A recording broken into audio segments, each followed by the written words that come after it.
5 আসনের পীরগাছা কাউনিয়ার শাপলাকলির পক্ষে আজকে আমাদের ক্যাম্পেইন ছিল। এই ক্যাম্পেইনের বিষয় হচ্ছে দেশের গণতন্ত্র রক্ষার্থে সবাইকে কি বলতে হবে? হ্যাঁ বলুন। হায়ের আওয়াজটা তুলতে হবে। দেশের দুর্নীতি রুখে দিতে অবশ্যই কি বলবো?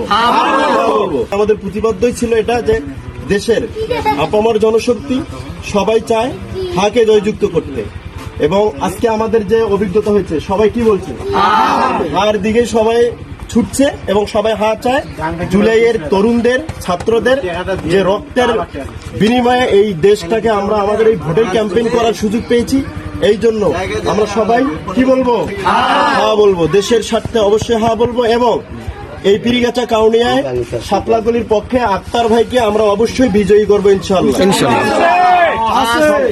পীরগাছা কাউনিয়ার মার্কা জোরছে বলো, তরুণদের মার্কা, 10 দলীয় জোটের মার্কা, পীরগাছা কাউনিয়া জামাত ইসলামের মার্কা, সবার মার্কা ইনশাআল্লাহ। শাপলাকলি জয়যুক্ত হবে 12 তারিখ ফেব্রুয়ারি নির্বাচন ব্যালটের মাধ্যমে।